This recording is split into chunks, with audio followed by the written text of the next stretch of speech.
Oi, pessoal, boa tarde, espero que estejam todos bem. Obrigada pela presença.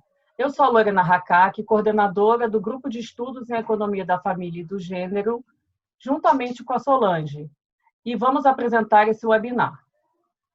Se você perdeu algum webinar, pode acessá-lo pela nossa página ou pelo nosso canal do YouTube. A partir desse fim de semana, já teremos o webinar da semana passada, que a gente ainda não baixou, e também o de hoje. Então, até domingo ou segunda já deve estar, o YouTube já vai estar atualizado. Então, o primeiro encontro de economia da família e do gênero, que acontecerá dia 3 de setembro, que é uma parceria do GEFAM com a Escola de Economia da Fundação Getúlio Vargas, será dia 3 de setembro. Então, eu gostaria de avisá-los que esse encontro será online e as inscrições já estão abertas. Eu coloquei o link no chat, então aproveite e inscreva-se. Então, vamos lá. Esse webinar será dividido em duas partes. A primeira, uma apresentação das nossas convidadas e depois abriremos para perguntas através do chat. Os participantes podem encaminhar questões pelo chat do Zoom e, no final, podem fazer as suas perguntas. Então, é só avisar pelo chat que vocês querem fazer as suas perguntas. Para não termos problemas de som ou sobrecarga no Zoom, por favor, mantenham os seus áudios, assim como as câmeras, desligados. Hoje temos o prazer de receber as professoras Daniele Caruzi e Larissa Domingues. Elas irão falar sobre percepções relativas às políticas de conciliação, trabalho e família no Brasil. Vamos conhecer melhor nossas convidadas? Daniele Caruzi Machado é professora de Economia da Universidade Federal Fluminense e pesquisadora do Centro de Estudos de Desigualdade e Desenvolvimento, CEDE, UF e UFRJ. Também faz parte do GEFAM. Trabalha nas áreas de economia aplicada, com ênfase em economia social, sobretudo economia do trabalho. Fez mestrado e graduação em economia no Instituto de Economia da UFRJ e doutorado em economia na PUC-Rio. Atualmente, é vice-coordenadora da pós-graduação de economia da UF. Larissa Domingues é mestranda em economia na Universidade Federal Fluminense, onde foi bolsista nota 10 da FAPERJ. Foi uma das organizadoras do primeiro seminário de Gênero e Economia da pós-graduação da UF, em outubro de 2019. É bacharel em Economia pelo Instituto de Economia da UFRJ, com um ano letivo de intercâmbio na... eu vou falar como se fosse em inglês, Sciences Po, de Paris. Eu acho que é Sciences Po que fala. Boa tarde, Daniele e Larissa. Muito obrigada por ter aceito. Boa tarde, desculpa. Vocês pelo convite. Obrigada pelo convite. De nada. Muito obrigada por terem aceito esse convite para participar de mais um webinar do GEFAM. Esse seminário seguirá a seguinte ordem. Então, primeiro a Larissa faz a apresentação dela e depois a Dani. E aí a gente abre para as perguntas. Então, Larissa, quando você quiser, pode começar. Você pode dar um share na sua tela. E tá, obrigada. Ótimo. Obrigada a vocês. Agora... O share aqui embaixo. Beleza. Tá aparecendo? Tá. Tá ótimo. Bem, então, de novo, quero agradecer o convite e vamos partir logo para a apresentação, porque é muito slide. Tá dando para me ouvir direitinho?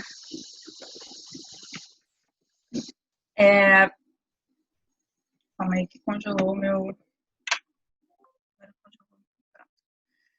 Bem, então, só para contextualizar, esse trabalho, na verdade, são os meus resultados preliminares da minha dissertação, que devo defender mês que vem, que é orientado pela Dani. Então, as nossas duas apresentações fazem parte do mesmo trabalho.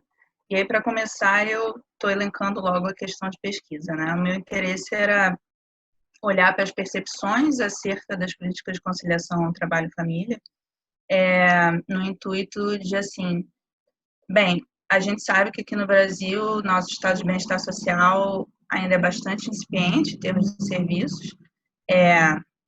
E então, logicamente, quanto menos desenvolvido o estado de bem-estar social, normalmente, como eu inclusive vou cobrir aqui, as pessoas são menos favoráveis à existência das próprias políticas.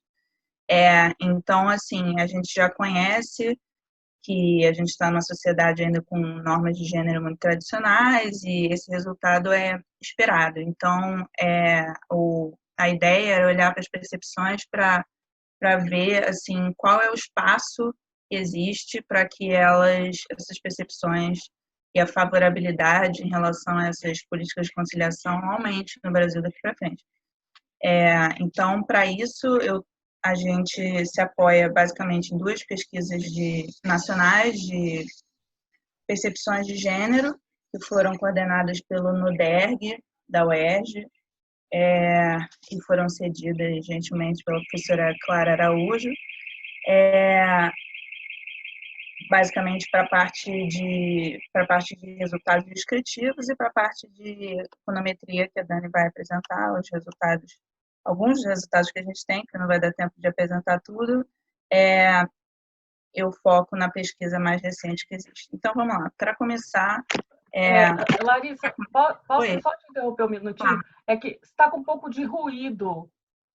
A minha rua é muito barulhenta. Deixa eu fechar a janela um segundo. Tá.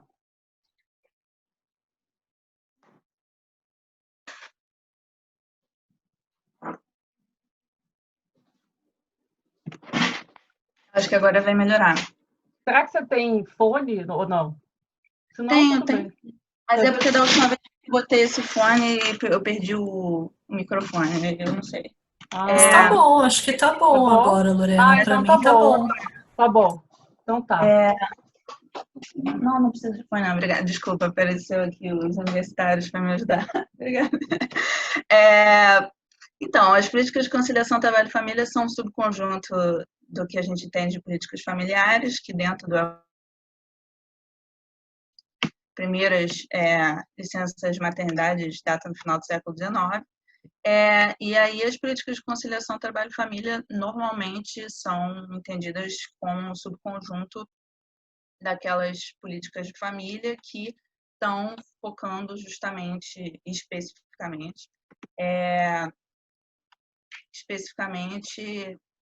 a articulação das responsabilidades da vida familiar com a vida laboral. Então, eu estou excluindo aqui da análise, por exemplo, as prestações familiares e outras políticas, por exemplo, de taxação de casais, que pode favorecer a tributação individual ou do casal, enfim, existe uma certa plasticidade aí no que entra com políticas de conciliação trabalho e família, mas normalmente são tomadas como as políticas de cuidado, tanto a regulação do serviço tanto a extensão do serviço de cuidado como a regulação do trabalho de cuidadores e flexibilização das jornadas e as licenças, né, que são a maternidade, paternidade, parental, que os dois pais podem fazer uso, e as licenças de cuidado, que são mais longas, não tem aqui no Brasil, então eu não vou chegar a cobrir. Mas, bem, eu sempre acabo me estendendo nessa parte de literatura, então eu vou tentar ser um pouco mais breve, mas, basicamente, assim, a literatura mainstream de estado de bem-estar social, ela agrega o gênero há relativamente pouco tempo, só a partir da crítica feminista que foi feita a tipologia muito célebre do Espen Andersen sobre tipos de regimes de bem-estar social, que ela foi agregada, porque basicamente as análises que separavam os estados de bem-estar social em social-democrata, corporatista, conservador e liberal, eles estavam pautadas no modelo de homem provedor, ou seja, que o homem vai ser o chefe da unidade familiar e a mulher vai ficar em casa cuidando dos filhos. Então, teoricamente, a incorporação da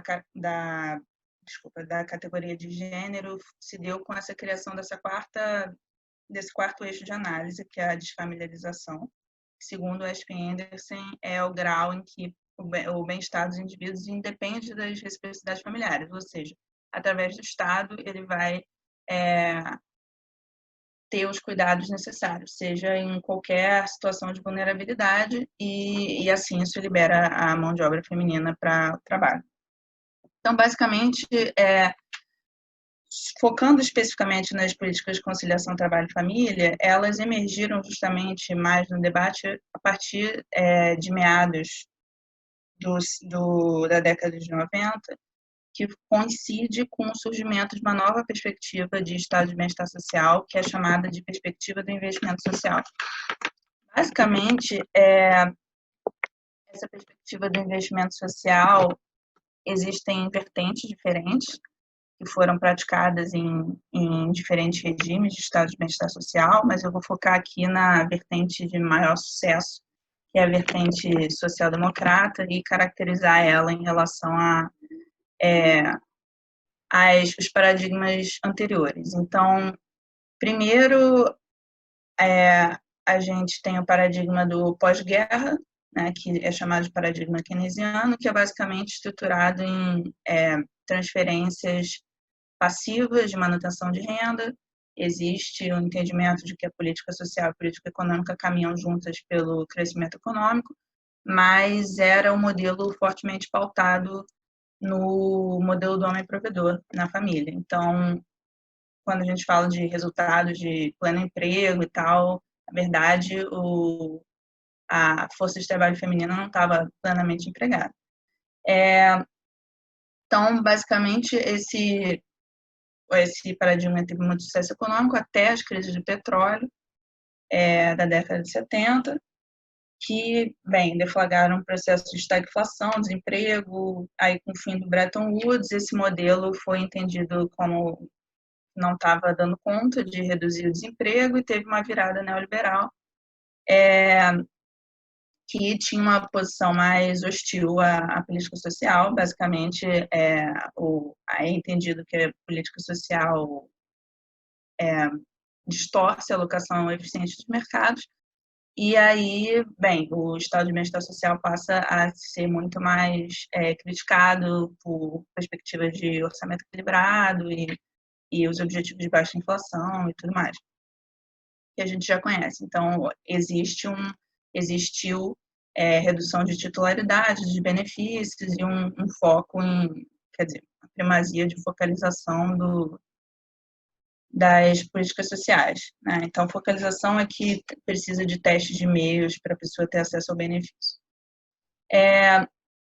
Então, basicamente, os países de diferentes regimes reagiram diferentemente às crises do petróleo e principalmente o desemprego, que era o maior problema.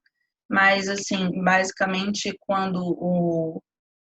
principalmente o regime da Europa continental era o que conseguiu piores resultados, né, a se adaptar à crise econômica que veio com a virada neoliberal.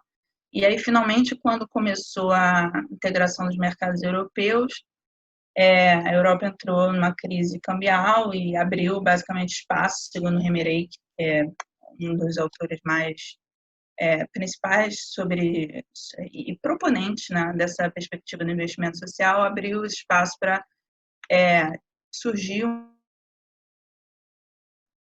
né? E aí, basicamente, como eu estava falando, existem vertentes que enfatizam, que entendem o que é investimento social de formas diferentes, mas focando aqui na social-democrata, para dar tempo,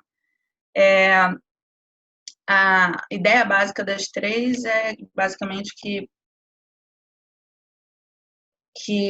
a política social deve preparar em vez de reparar os danos, né, da crise. Deve investir no indivíduo para combater o que se chama de novos riscos sociais, que são os riscos de uma economia pós-industrial.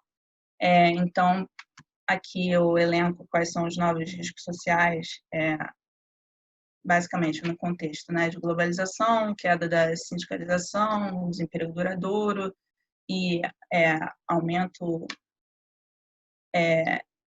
desproporcional do setor de serviços, né, uma terceirização da economia muito grande e, nesse contexto, junto com mudanças nas normas de gênero, os novos riscos sociais são justamente os riscos associados a que a gente chama de crise do cuidado. Basicamente, o déficit de cuidado que existe e está sendo projetado para aumentar, dada a mudança na estrutura etária da população, o envelhecimento populacional.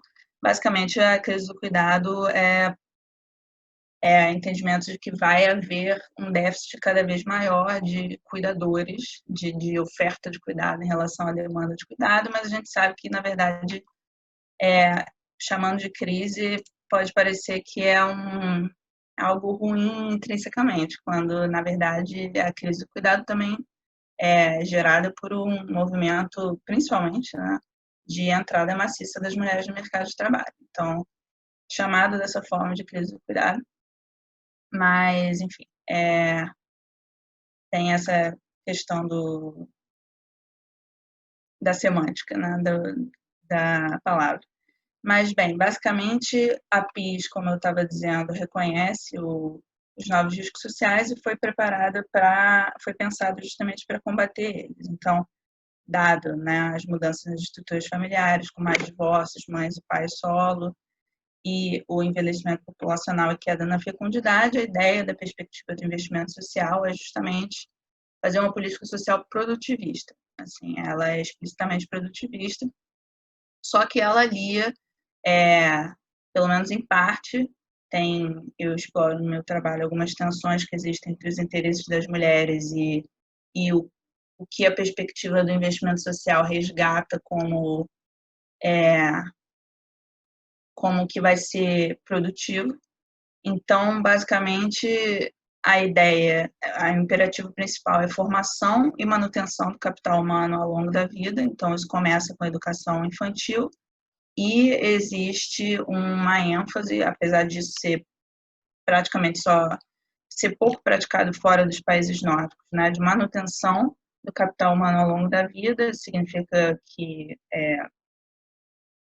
as políticas de mercado de trabalho incluem reciclagem, e não só reciclagem no caso de desemprego e tal. A pessoa pode, na PIS ideal, ela poderia tirar licenças para estudar, enfim.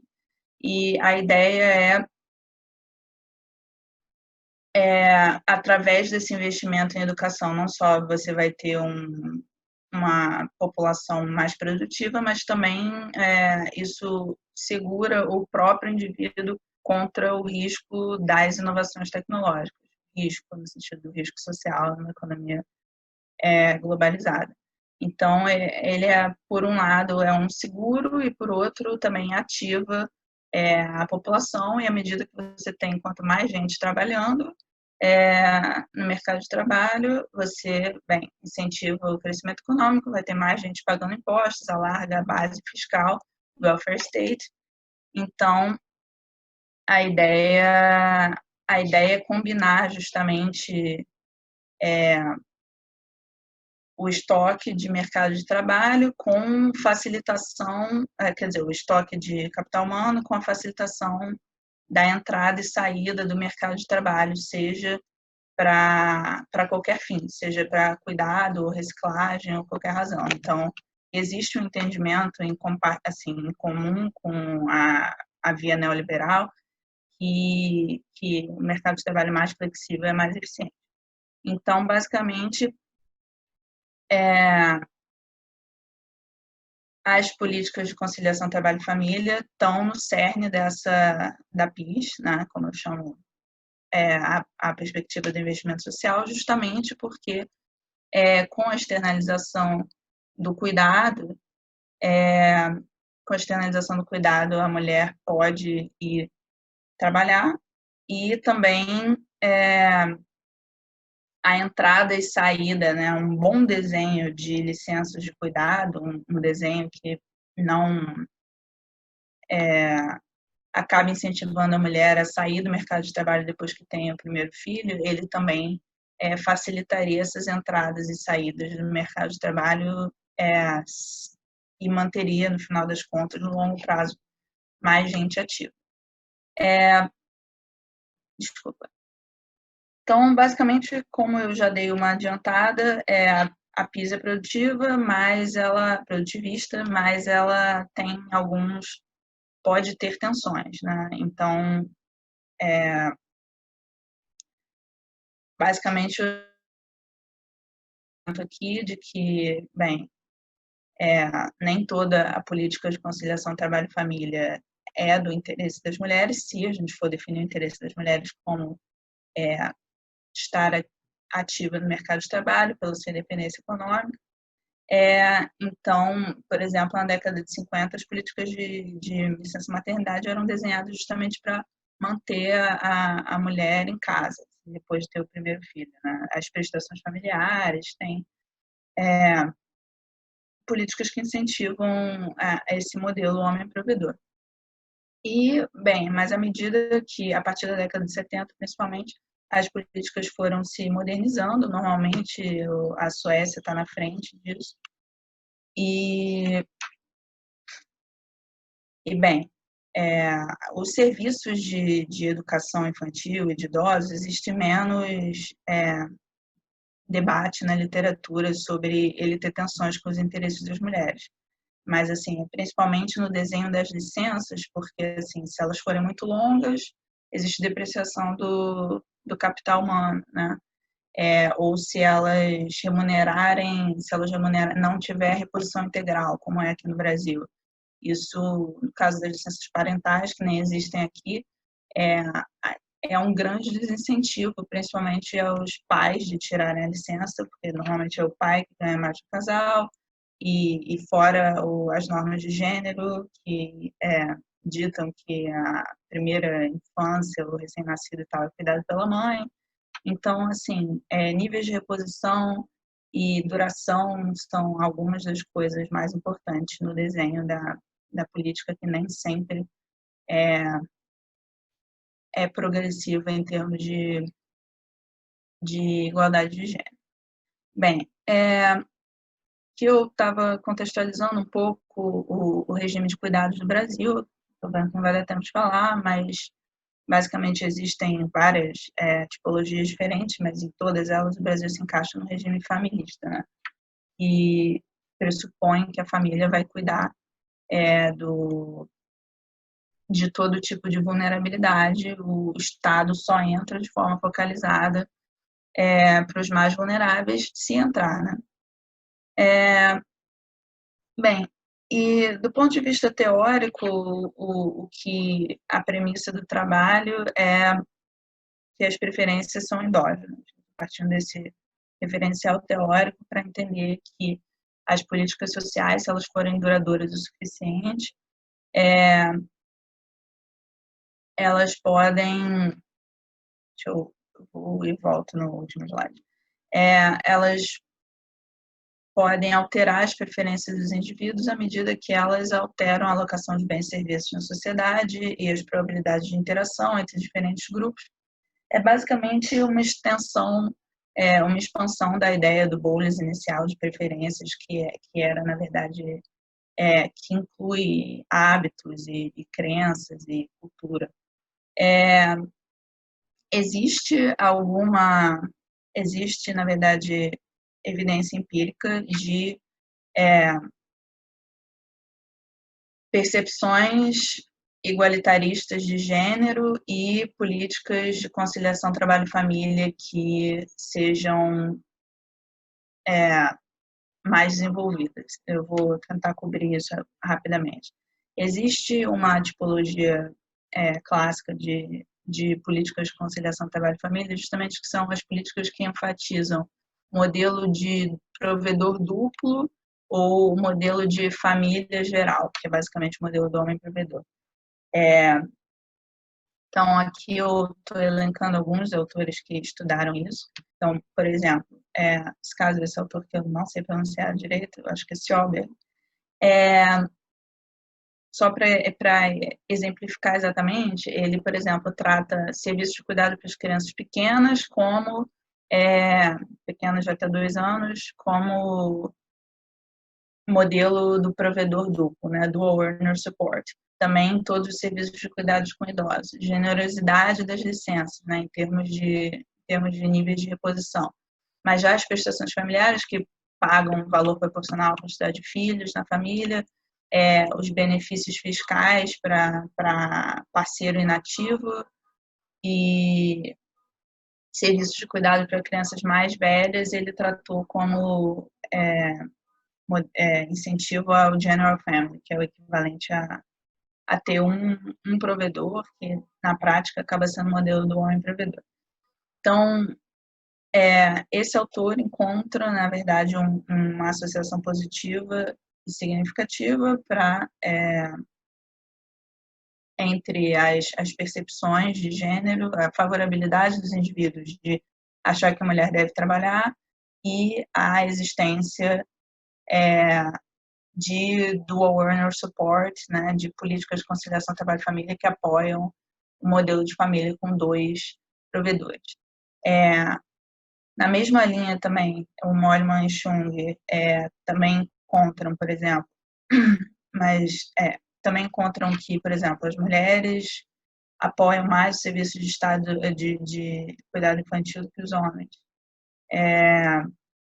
Mesma coisa para o Ansar sobre percepções sobre onde o Estado de bem-estar social deveria investir preferencialmente. Então, basicamente, o que essa literatura aponta de forma geral? Existe 2 efeitos. Um efeito no nível micro, de algumas variáveis, como sexo, escolaridade, renda, que estão associados às preferências escolarizados. Quanto maior a renda, os indivíduos tendem a ter percepções, terem valores mais igualitaristas em termos de gênero, e no sexo as mulheres sempre se mostram mais igualitaristas, e também tem um efeito macro, né, institucional, que é do desenho das licenças familiares, e esses autores caminham no mesmo sentido. Aí, bem, pelo interesse da hora, eu vou pular essa coisa aqui econométrica, mas também são estudos interessantes sobre efeitos sobre a participação econômica das mulheres e o comportamento do casal. Agora, sobre a parte empírica, basicamente, como eu estava falando, são 2 bases de dados para o capítulo 2 e para o capítulo 3, só essa de 2016, com técnicas de amostragem diferentes, mas todas elas controladas, pelo menos, no caso de 2003, por sexo, idade, escolaridade e religião, para ter um grau de representatividade. São todos indivíduos maiores de idade. Em 2016, tem uma técnica de cluster sampling, que é um pouco mais complexa, apesar da amostra ser menor. Então, aqui, as estatísticas descritivas da amostra. A gente está trabalhando diretamente com a amostra, sem peso. Basicamente, uma amostra tem mais mulheres do que homens, a faixa etária está mais concentrada entre até 44 anos, idade média de 2003 é 39 anos, 2016 é 44, a maioria dos indivíduos é casado ou vive conjugalmente, e a maior parte também está concentrada no grau de escolaridade de até ensino fundamental. As faixas de renda são pelo salário mínimo vigente.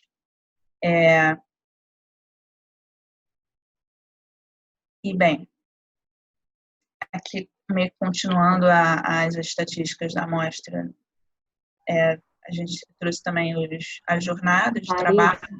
Oi, tem que fechar já? Não, nem isso. É que eu acho que talvez, é porque nem todo mundo conhece a base, talvez explique um pouquinho, porque, na verdade, essa base da UERJ, ela tem uma pesquisa até internacional que é correlata, talvez valha mais a pena, né? Não, vou falar isso, desculpa. Tem um consórcio internacional chamado International Social Survey Program, que basicamente cria questionários para serem homogêneos entre os países e proporcionar possibilidade de comparação de valores internacional. E aí eles têm vários módulos, e tem um módulo que é sobre família e gênero, e aí basicamente essas duas pesquisas foram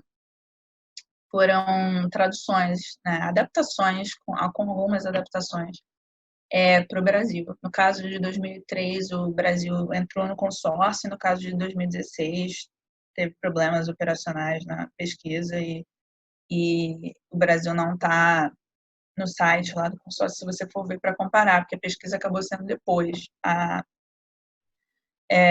Acabou só sendo em 2016 aqui.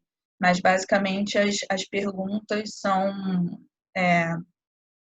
são comparativas internacionalmente e tem justamente esse intuito de capturar percepções de gênero, de papéis de gênero, de organização do cuidado. Acho que é isso, Dani. Eu vou, então, seguir aqui para a caracterização da amostra. Então, basicamente, a gente vê já de cara uma diferença grande nas jornadas, né? Eu vou privilegiar a jornada mediana, que eu acho que é mais ilustrativa, mas basicamente jornada mediana de trabalho remunerado de homens e mulheres está igual em 2016, mas de homens era 4 horas por semana maior em 2003. E no trabalho doméstico, a jornada mediana dos homens passa de 3 a 10 horas semanais entre 2013 e 2016, e das mulheres cai de 30 horas semanais para 21 em 2016. Então, basicamente, eu agora vou passar para as perguntas. Não, pera, essa pergunta não vai dar tempo de ver. Queria explicar as perguntas que a Dani vai trazer os resultados de econometria, porque ter os resultados agregados e eu explicar para vocês a construção da pergunta, né? Então, para os resultados que ela vai trazer, são só de 2016, a pergunta começa explicando o formato da licença. Existe uma licença remunerada de 4 meses, e aí pergunta: a senhora é a favor da licença maternidade mantendo o salário? E aí, primeiro a pessoa responde sim ou não, e em caso afirmativo, ela fala se a licença atual é muito tempo, é pouco tempo ou é tempo suficiente. Então, basicamente, aqui a gente vê que a pergunta de 2003 era diferente, era só a favor ou contra, por isso que os números são bem maiores, né? E era também numa escala de concordância diferente, era não totalmente, concorda em parte, ou discorda totalmente, discorda em parte. Então, em 2016, a gente vê tanto para a licença maternidade quanto para a licença paternidade. A licença paternidade, vou falar depois primeiro da licença maternidade. As pessoas são bastante favoráveis, em geral, à extensão. As mulheres são mais favoráveis à extensão. Eu estou fazendo, na verdade, uma inferência. Eu estou deduzindo que as pessoas que acham que 4 meses é pouco tempo seriam favoráveis a uma extensão. As mulheres são mais favoráveis à extensão do que os homens, na média, mas, ao mesmo tempo,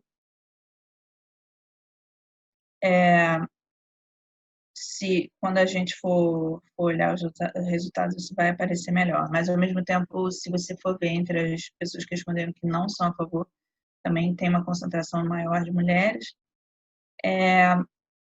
E, no caso da licença paternidade, tem uma dinâmica interessante de comparação. Pergunta no mesmo esquema, primeiro explica, são 5 dias corridos, depois o senhor e a senhora é a favor, ou da licença paternidade mantendo o salário. A licença paternidade também goza de bastante aprovação popular, mas se você for ver, os homens se mostram mais favoráveis, pelo menos nesse eixo nesse conjunto de respostas de que a licença é tempo suficiente, os homens se mostram mais favoráveis. As mulheres também acham, tem mais mulheres que acham que a licença atual seja tempo demais, sendo que são só 5 dias. Mas, então, assim, existe aí um resultado interessante que, assim, para todas as pesquisas de percepção de gênero, normalmente as mulheres são mais igualitaristas, mas quando você está falando exatamente do período de cuidado do recém-nascido, existe uma tensão aí em que os homens se mostram mais favoráveis proporcionalmente à extensão. Esse mesmo resultado apareceu para a pesquisa piloto, dessa de pesquisa de 2016, pesquisa que foi feita em 2013, só no estado do Rio. Então, aí que talvez o espaço do cuidado recém-nascido seja um espaço feminino que as mulheres não queiram abrir mão, é uma hipótese que a literatura levanta. E eu acho que agora eu vou deixar para você, Dani.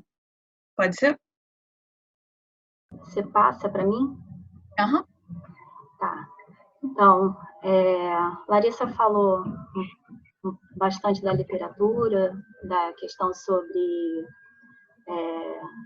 dessa questão da importância, né, de conciliação dentro de uma perspectiva de investimento social. E depois dessa abordagem teórica, na verdade, o que na linha da pesquisa a gente tentou achar uma base de dados, que é essa que a Larissa comentou, que captasse algumas questões referentes a percepções de gênero e, sobretudo, percepções ligadas a determinadas políticas de conciliação trabalho e família. Vou explicar, então, a gente não vai apresentar todos os resultados econométricos, na verdade, são 3 vertentes da análise econométrica que a Clarissa está desenvolvendo na dissertação. Aqui eu só vou apresentar uma vertente, que é a licença maternidade, até por conta do tempo, e não só por isso, mas também um pouco pela complexidade da interpretação econométrica, na verdade. A gente aqui não está interessado em estudar causalidade, a gente estava mais interessado em tentar entender os fatores que estão muito correlacionados à questão da preferência pelo apoio a determinadas políticas, né, de conciliação trabalho e família. E também na questão da responsabilidade do cuidado infantil. Nessa base de dados é de 2016. A gente só faz a parte... Não, volta. Nessa, a base de dados que a gente usa é de 2016 somente, né? A base de dados ela não é um acompanhamento longitudinal, então a gente só foca no período mais recente. E aí tem perguntas sobre preferências de licença maternidade, paternidade e perguntas referentes à responsabilidade, quem é o responsável, a quem você delega o cuidado de crianças, né? E aí nesses... Isso. Se eu estiver falando alguma coisa errada, se interrompe, tá, Larissa? Não, tem nada errado. Só complementando que é para crianças menores de 6 anos. Isso. Então, a gente pode passar. Então, a Larissa falou, então, na pergunta de preferências à licença, veio tudo comigo, de preferência à licença maternidade. Você quer que eu apresente o PowerPoint, Larissa? Porque está vendo em cima, ó. Será que é o PDF? Eu sou nova no Zoom. Assim? Não, a setinha ficou para cima da pergunta. Estranho. Ah, entendi. Mas dá para falar. Se ficar muito ruim, depois eu mudo para o PowerPoint. Para o meu, né, que eu tenho. Então, a pergunta de preferência à licença maternidade, ela, na verdade, ela tem tanto licença maternidade quanto paternidade, ela tem uma gradação, né? A pergunta a Larissa já falou,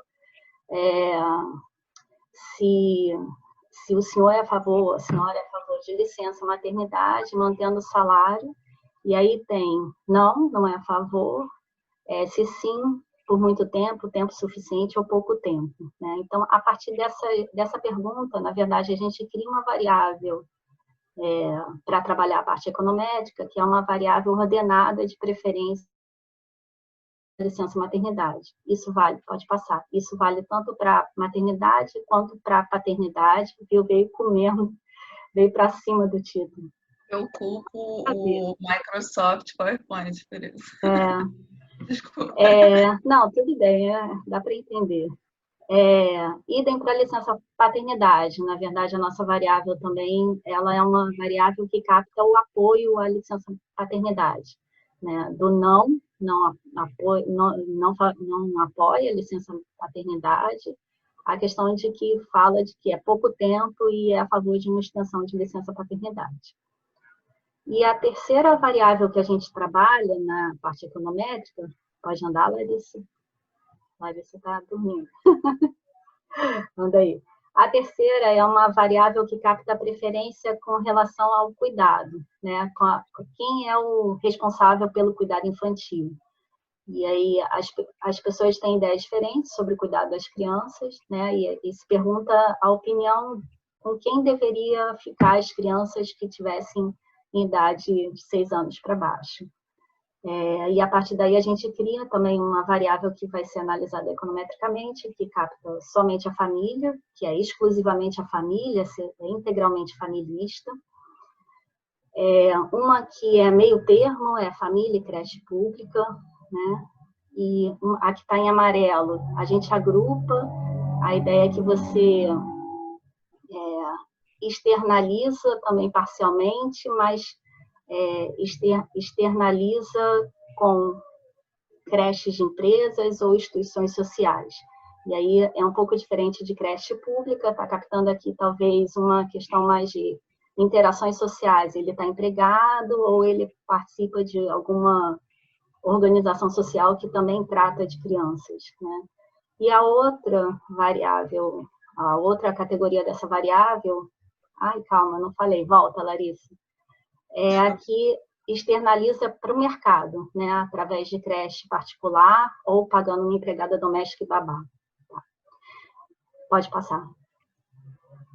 Então, a parte econométrica, o que a gente fez, né, o que a Larissa está fazendo na dissertação, ela trabalha 3 modelos econométricos, um modelo que capta 2 modelos que estão preocupados com a ordem, né, de apoio à licença.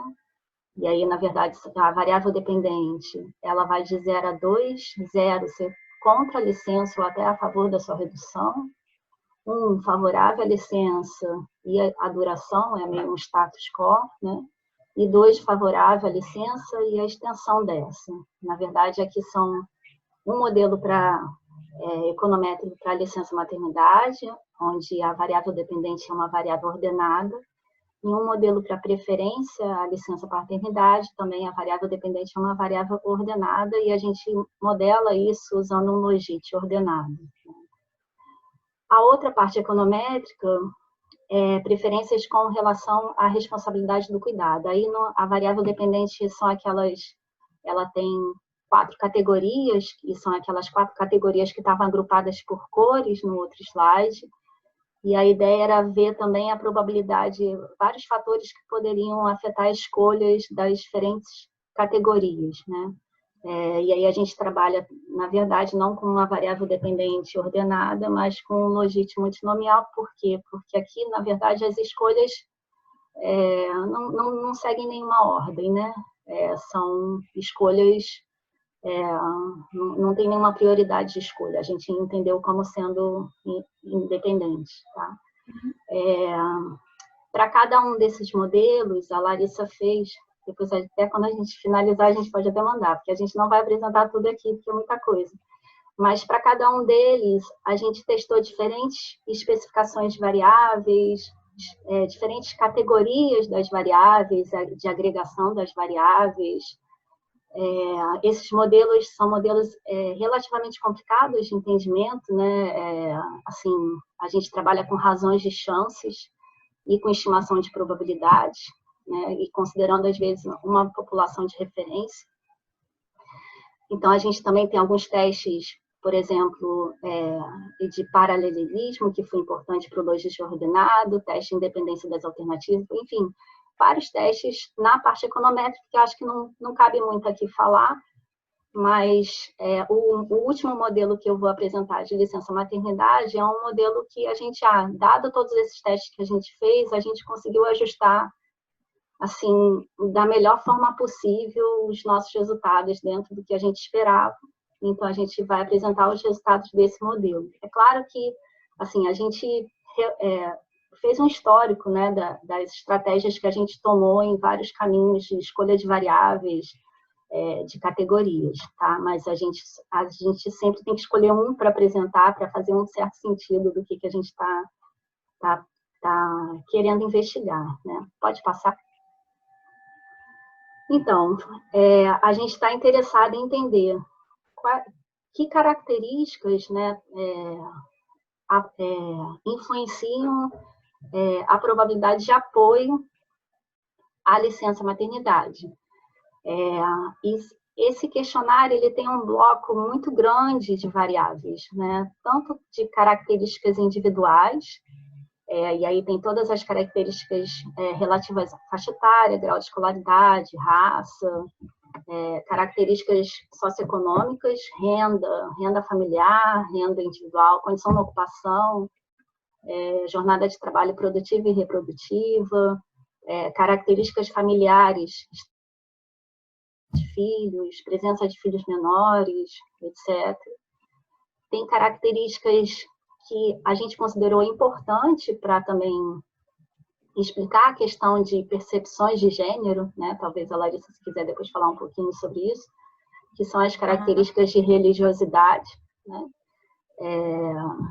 Então, tem lá no questionário, a gente também acreditou que isso poderia influenciar o apoio ou não a determinadas políticas e a questão da responsabilidade de quem vai tomar o cuidado das crianças pequenas. Pode andar? Posso rapidinho.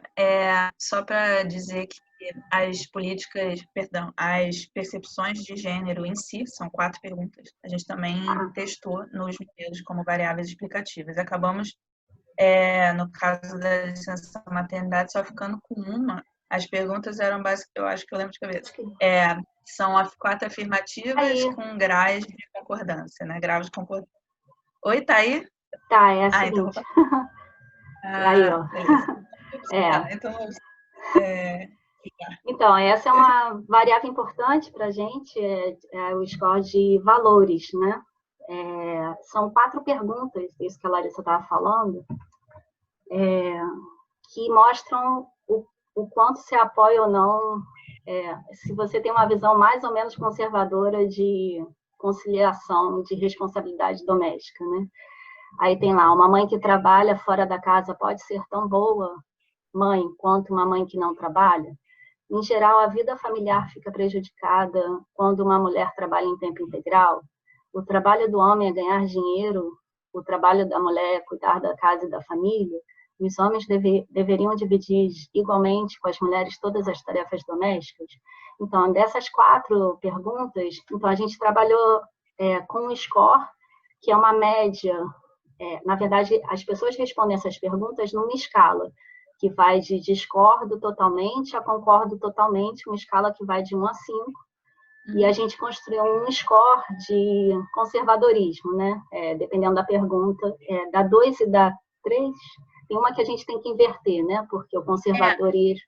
Na verdade, o score é como se fosse de progressivismo, né? Eu atribuí as notas mais altas às percepções mais igualitaristas de gênero. Então, no caso da pergunta 1 e da pergunta 4, isso significa manter o ordenamento de 1 a 5, porque a concordância máxima é a percepção mais igualitarista em termos de gênero. Mas no caso da pergunta 2 e 3... da vida familiar ficar prejudicada quando a mãe trabalha, e esse terceiro, que é basicamente o modelo do homem provedor, as escalas são invertidas. Isso. Aí tem essa variável que a gente usa na licença paternidade, basicamente, né? Foi a única especificação que ela ficou, né, Larissa? Qual? Desculpa. Da licença paternidade, né?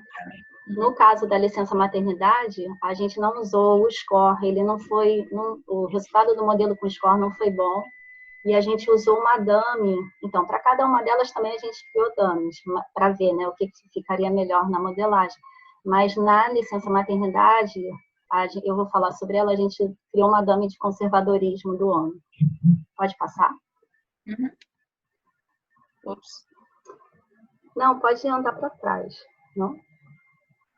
Ué. Desculpa, é essa mesmo.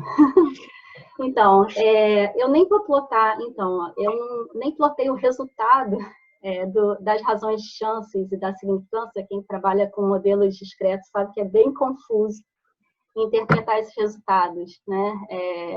E a gente estava trabalhando com um monte de variáveis, mas assim, a gente pode mandar depois. O que eu fiz foi selecionar algumas variáveis que, assim, acho que são as mais interessantes e que trouxeram resultados assim, para discussão, né?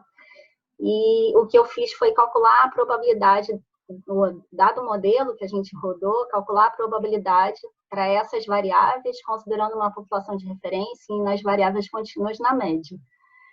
E aí, essa aí, por exemplo, então, a gente só está olhando os resultados de apoio à licença maternidade, esses que eu vou apresentar aqui, tá? Então, a minha variável dependente é uma variável ordenada, que quanto maior eu estou apoiando mais a licença maternidade.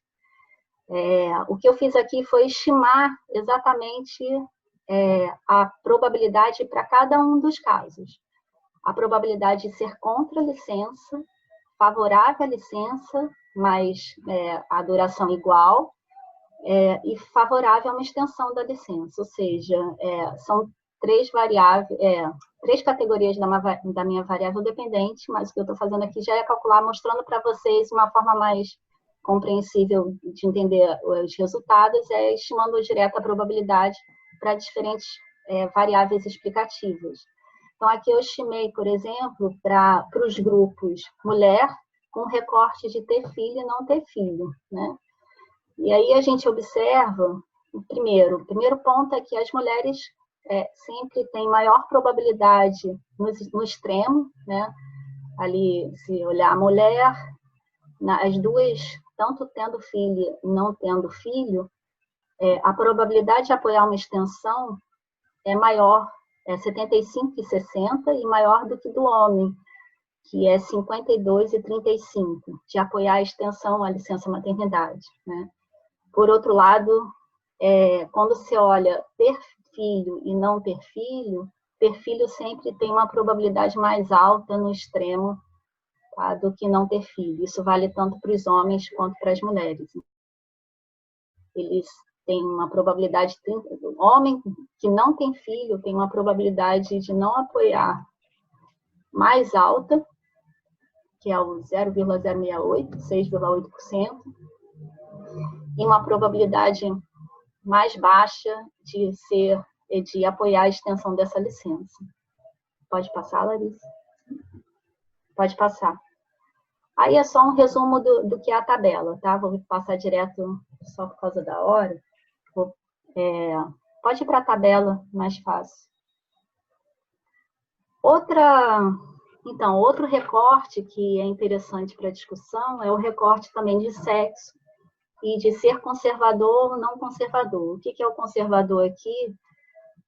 Então, lembra que a gente tem aquelas variáveis, aquelas 4 perguntas que captavam a questão de igualdade de gênero, né? Uma delas era uma pergunta, basicamente resumindo, você concorda em homem provedor e mulher, né, dentro de casa? Então, aqui, o ser conservador é que apoia esse modelo, homem provedor e mulher ficando em casa cuidando dos filhos. Concorda em parte ou totalmente. Mas aí aqui é dummy, né? Uhum. Tá? Então, aqui o que a gente vê é que para os conservadores a probabilidade é menor, tanto para homem quanto para mulher, de apoiar a extensão à licença maternidade. Para a mulher, a extensão, novamente, é o mesmo resultado, a probabilidade da extensão é maior. Tá?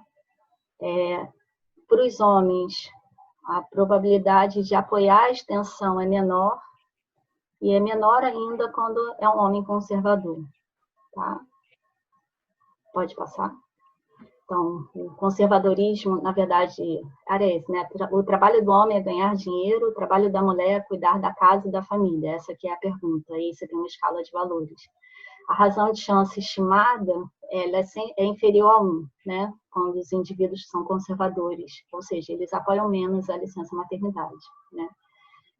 A maior preferência pela redução ou supressão da licença maternidade em relação às outras categorias. Pode passar? E aí, bom, só um resumo rápido do que tem dos aspectos dos determinantes de apoio à licença. Para os mais jovens, eles têm uma probabilidade alta, mais alta do que os idosos, de apoiar a extensão, e aí aqui tem uma questão talvez geracional, né?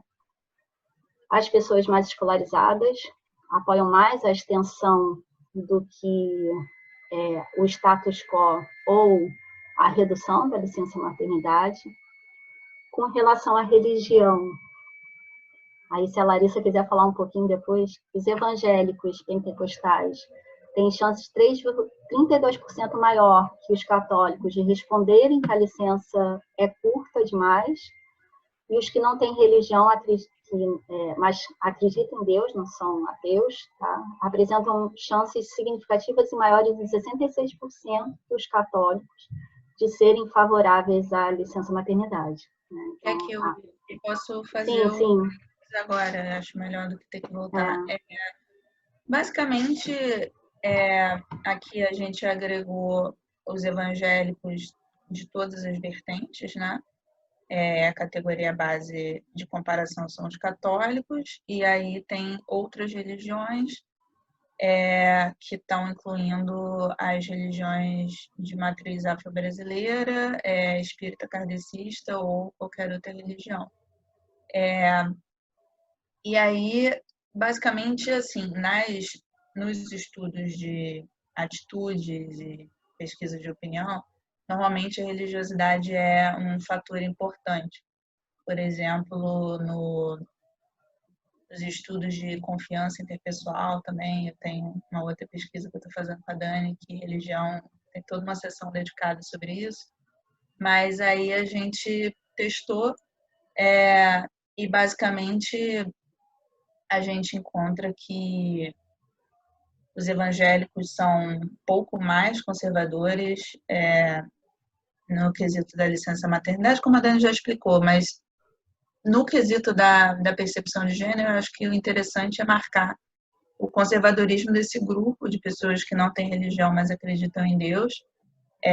Tem um dos autores, porque essa pesquisa nacional na qual eu baseio a minha dissertação, ela deu origem a um livro e estuda sobre vários aspectos os resultados. E tem um capítulo sobre religião, que o autor Dorian Borges chega a levantar a hipótese de que essas pessoas sejam pessoas que tenham sido criadas em famílias, né, contextos religiosos, mas depois optaram por não seguir a religião dos pais ou que transitaram entre religiões de alguma maneira, mas é um grupo marcadamente diferente do grupo de ateus e agnósticos. Então, é um grupo mais conservador, assim como os evangélicos. Aí, os católicos ficam no meio termo das percepções de gênero e os sem religião e os de outras religiões têm percepções mais igualitaristas. Larissa, posso até aproveitar? Eu queria fazer uma pergunta. Acho que a gente fechou, né, os resultados, assim, não sei se... Mas pode ser. Então, deu certinho. Não, é porque você estava falando da religião, até queria aproveitar para fazer uma pergunta que é o seguinte: essa pesquisa, vocês têm as informações dos indivíduos. Certo. Uhum. Vocês têm informação, por exemplo, do cônjuge? Não, só algumas. Sobre o cônjuge, a gente tem basicamente jornada de trabalho, jornada de cuidado, jornada de afazeres domésticos, condição de ocupação. Tem a renda familiar, né? Tem a renda familiar, mas não tem a renda só do cônjuge. Na verdade, essa pesquisa de 2016, ela tem um número, infelizmente, reduzido de perguntas em relação ao questionário do ISSP, que é o internacional. Mas ela é Brasil. É Brasil. E eu acho que, infelizmente, religião não tem. E que eu me lembre, são essas as perguntas que tem sobre cônjuge. Acho que era não, isso mesmo. não, porque eu estava pensando o seguinte, que quando, às vezes, o casal, né, tem a mesma religião, talvez a resposta em relação à licença maternidade possa ser diferente, ou mais forte, né? Uma tendência de mais força. Então, existe, apesar de não ter informação sobre a religião do cônjuge, existe uma variável sobre grau de frequência à igreja ou ao culto religioso. Uhum. A gente testou também. E aí, basicamente, eu cheguei a testar uma interação entre o pertencimento religioso e a frequência, mas a gente acabou optando por um modelo que tratava só do pertencimento religioso. Assim, não fez tanta diferença, a frequência acaba reduzindo o número de observações, que não é tão grande assim nessa pesquisa de 2016.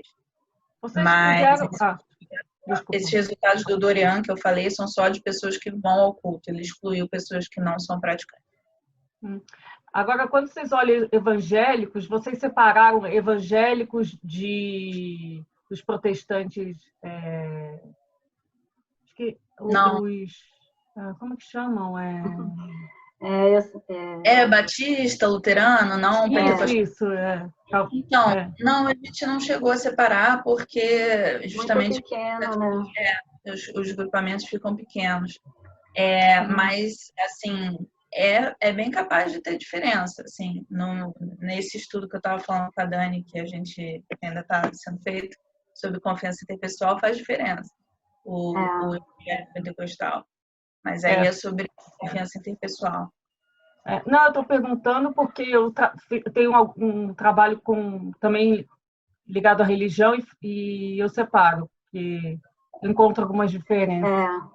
Das percepções é diferente, né, Larissa? Daquele do confiança interpessoal. Outro trabalho, né?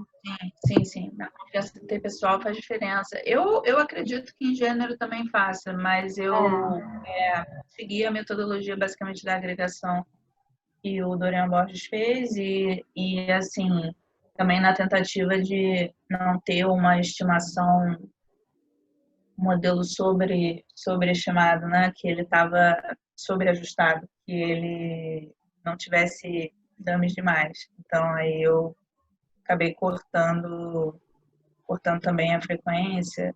Mas é um teste, né, Dani? É um teste a ser feito. O problema da base, então, a gente está demorando bastante até, acho que não tanto, já avançou bastante. Que como é uma base pequena, a gente, assim, vários recortes a gente teve que reconsiderar, porque o número de observações era muito pequeno. Então, a gente teve que agrupar algumas variáveis, fazer alguns testes. Então, isso, e ainda mais nesses modelos discretos, né, que são bem complicados, exigem muito. Então, a gente está trabalhando com muitas dummies. Mas eu achei até os resultados interessantes. Do que a gente conseguiu de significância, né, Larissa? Sim. Tem resultados bem interessantes. Tem uma consideração interessante aí também, que é o seguinte, a gente está trabalhando com, na verdade, 3 variáveis, né? Apesar de só ter trazido, por enquanto, os resultados de uma, que é a licença maternidade. Mas se a gente for pensar naquela questão das tensões entre a política de conciliação trabalho e família e a redistribuição de cuidado, a licença maternidade ela é intrinsecamente familista, né? Ela está não só familista, mas maternalista. Então, ela está delegando à mulher o cuidado integral do recém-nascido. Na verdade, os modelos da licença paternidade e do cuidado de crianças abaixo da idade escolar, eu acho que vão ser, na verdade, mais interessantes até para debater essa questão da redistribuição do trabalho do cuidado e as percepções dos indivíduos. Quantos indivíduos tem na pesquisa? 1.575. Ah, tá.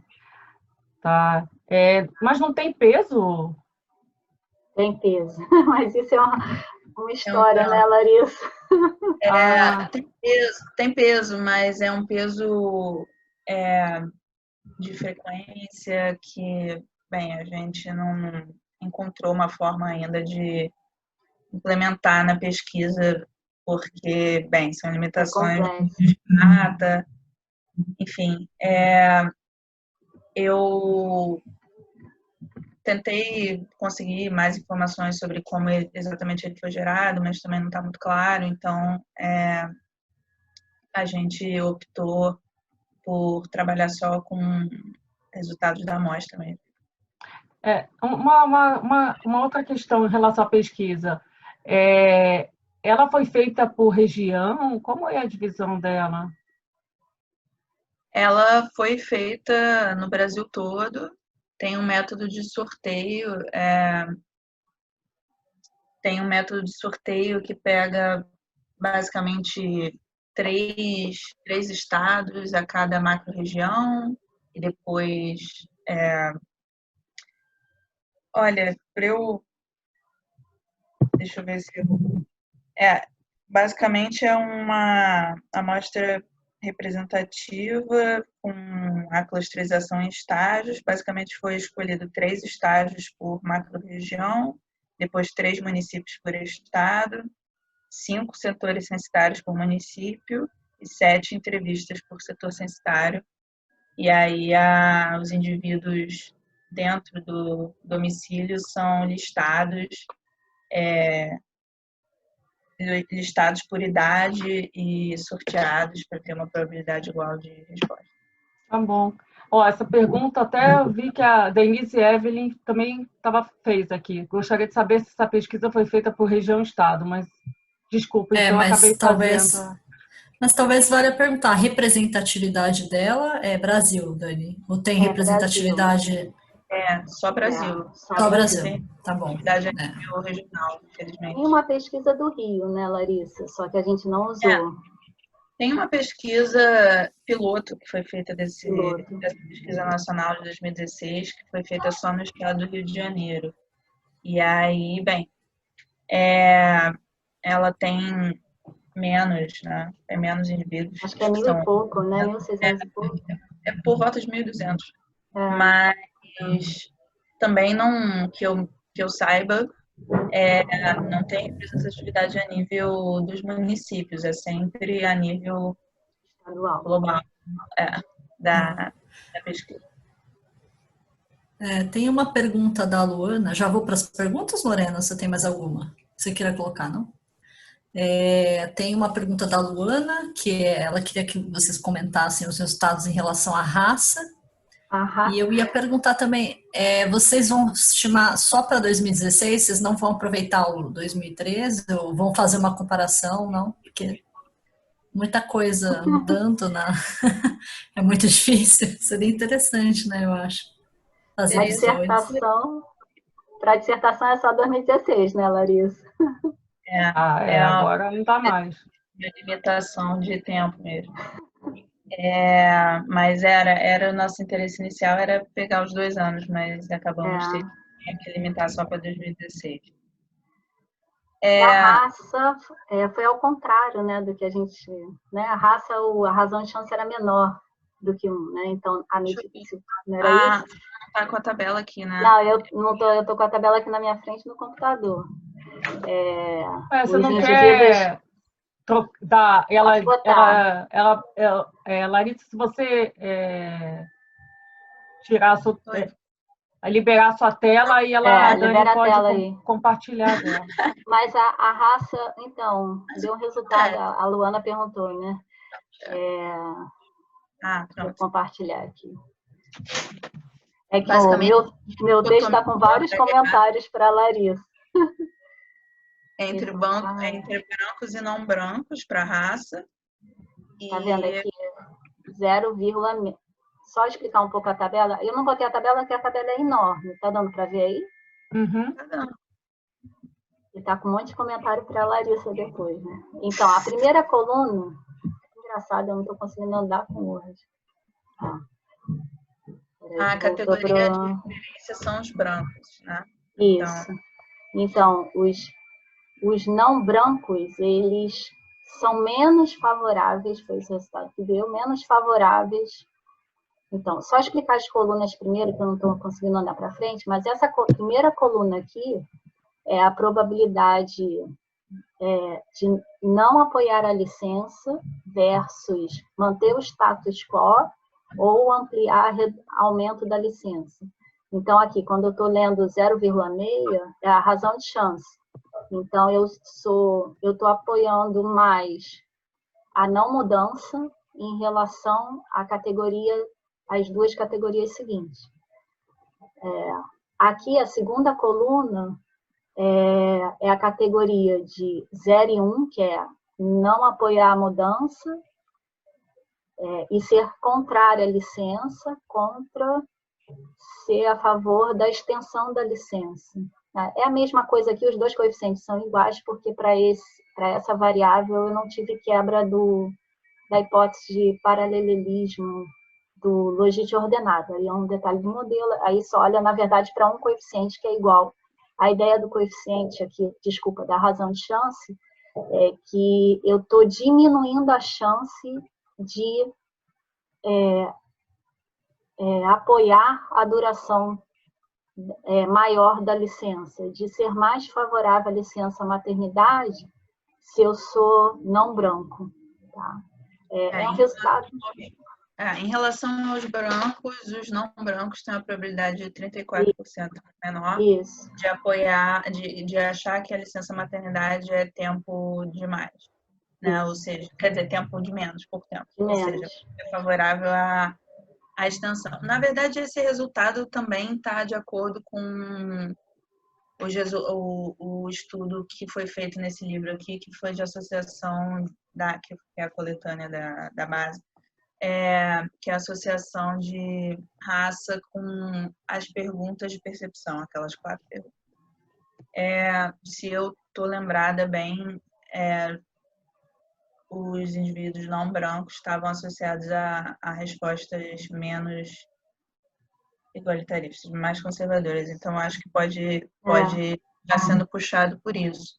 Mas, assim, eu queria ter explorado mais a variável de raça, sim, mas, na verdade, assim, a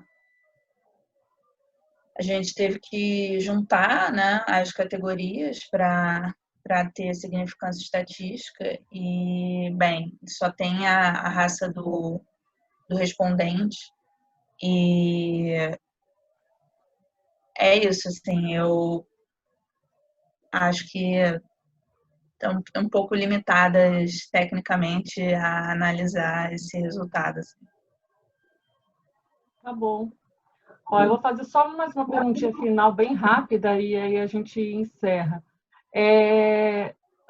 Quem que desenvolve essa pesquisa no Brasil? Acho que eu perdi no começo. A UERJ. O núcleo... Agora, deixa eu ver se eu lembro. A sigla é NODEG, né? NODERG. NODERG? Ligada à sociologia da UERJ. É do grupo da pós-graduação em Ciências Sociais da UERJ. É um grupo de pesquisa deles. Agora, será que NODERG, Núcleo de Estudos de Sexualidade e Gênero do IFIX. É isso? Tá. Não, li errado, desculpa, gente. NODERG é Núcleo de Estudo sobre Desigualdades Contemporâneas e Relações de Gênero. NODERG UERJ. Esse tá bom. E aí é coordenado pela professora Clara Araújo, que me cedeu os dados. Tá bom. Então, nossa, muito obrigada aí pelo seminário de vocês. Essa base é bem interessante. E internacionalmente... Depois vocês voltam, Dani, para mostrar os resultados finais. Seria ótimo. Não, então, até a gente já tem, mas é aquela coisa, eu acho que era muita coisa, talvez, para... e 3 focos diferentes, né? Um é a responsabilidade do cuidado. A licença paternidade, os resultados são muito parecidos, né, Larissa? Do licença maternidade. Tem algumas mudanças na escolaridade, né? Que eu me lembro. A diferença principal é que existe um efeito específico na licença paternidade de escolaridade com gênero, né? Tem a interação que é significativa, mas eu não acho melhor não improvisar isso não, porque eu tenho medo de falar o resultado errado. Não, o que eu ia falar é que a parte internacional, a comparabilidade internacional é bem interessante. A de 2016 não foi, mas o ISSP, ele tem uma base de dados, né? A gente, no início da dissertação, pensou até em fazer um painel de países, porque as percepções dos países são diferentes. Só que como a base do Brasil era 2013, não era? A que era comparável? 2013 era muito antiga. Na verdade, não é só a questão da temporalidade, é assim, como o ISSP vai atualizando o questionário com o tempo, o próprio questionário passa a refletir questões diferentes. Então, por exemplo, hoje em dia, déficit de cuidado, economia dos cuidados, é um tema muito mais debatido. Então, quase não tinha pergunta sobre isso em 2003, e em 2016 tem. Então, sabe uma coisa que deve mudar quando você for olhar de 2003, a relação com a religião. Sim. Se vocês conseguissem separar, talvez, em católicos como grupo base, né? Grupo de comparação, aí em protestantes, evangélicos, outras religiões, e talvez o ateus, ou que se declaram sem religião, eu acho que seria bem legal. Não sei, aí tem que ver essa questão. Vou ter que ficar assim, vamos ver. Porque eu acho que protestantes e evangélicos, eu acho que tem diferença. Vamos ver, tem que ver, né? Mas, ok. Então, posso encerrar nosso webinar?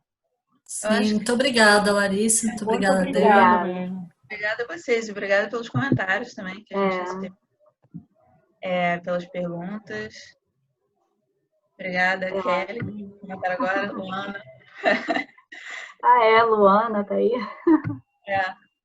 Eu achei que até a Luana estava como moderadora, que eu vi a carinha dela. Tá bom, então, gente. Então, obrigada, Daniele e Larissa, pela presença. Eu e a Solange gostaríamos de agradecer a participação de todos.